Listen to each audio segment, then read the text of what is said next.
আমরা এমন একজন সড়ক পরিবহন মন্ত্রী পেয়েছিলাম যার গলাবাজি আমরা দেখেছি, তার মিডিয়া শুট দেখেছি, ফটোশুটে ব্যস্ত ছিলেন মন্ত্রী দেখতাম, কিন্তু আমাদের ভাগ্য বদল হয়নি।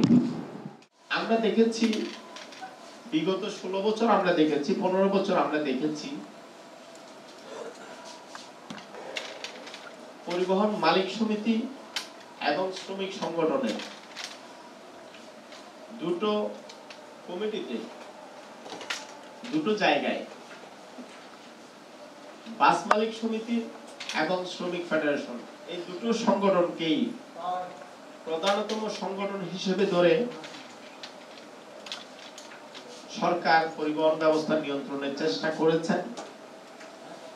এতে করে সমস্ত পরিবহন সেক্টর লেজে গোবরে অবস্থা। আমাদের কাছে যে বিষয়টি পরিষ্কার, যাত্রী এবং নাগরিক সমাজের ইচ্ছা এবং আকাঙ্ক্ষাকে বাদ দিয়ে কেবলমাত্র মালিক এবং শ্রমিকদের ইচ্ছার প্রতিফলন ঘটাতে গিয়ে পরিবহন সেক্টরে আজকের ভয়াবহতম অবস্থা। লক্ষর লক্ষর বাস উচ্ছেদ করার আমাদেরকে বহু আশ্বাস দেওয়া হয়েছে গত 16 বছরে। যাতায়াত ব্যবস্থা পরিবর্তনের নানান কল্প কাহিনী আমরা শুনেছি, নানান কমিটি গঠন দেখেছি। ওই কমিটিগুলো নানান সুপারিশমালা দিয়েছিল। এই সুপারিশমালাগুলো আস্তে আস্তে ডিপ ফ্রিজে ঢুকে যেত, সেই ইতিহাস আমরা জানি। আমরা এমন একজন সড়ক পরিবহন মন্ত্রী পেয়েছিলাম যার গলাবাজি আমরা দেখেছি, তার মিডিয়া শুট দেখেছি, ফটোশুটে ব্যস্ত ছিলেন মন্ত্রী দেখতাম, কিন্তু আমাদের ভাগ্য বদল হয়নি।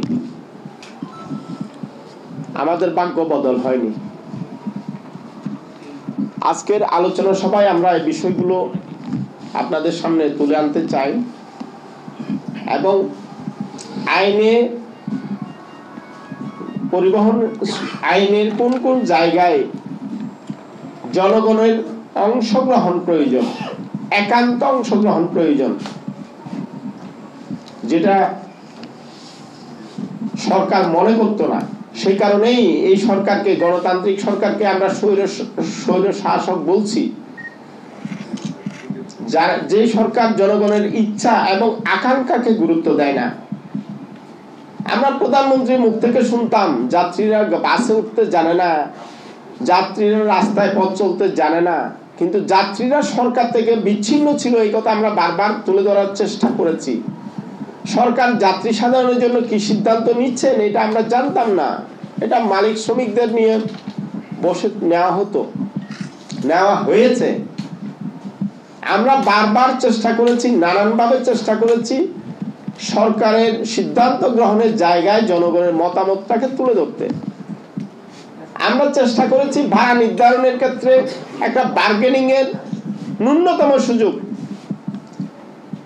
আমরা চেষ্টা করেছি, এই যে এখনো গত 5 তারিখের পরেও বিআরটিএতে আমরা দেখেছি সিএনজি অটোরিকশার ভাড়া বৃদ্ধির জন্য 5 দফা মিটিং হলো, এই যে 5 আগস্টের পরে, সেখানেও কিন্তু যাত্রী এবং নাগরিক সমাজ উপেক্ষিত।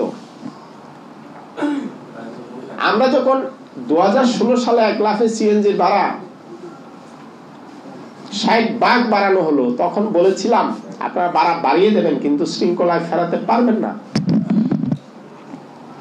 এখনো একই কায়দা হচ্ছে, একই চেষ্টা হচ্ছে, কিন্তু আমরা দেখতে পাচ্ছি আগের সরকার যেভাবে চলেছে এখনো প্রশাসন ওইভাবে চলছে।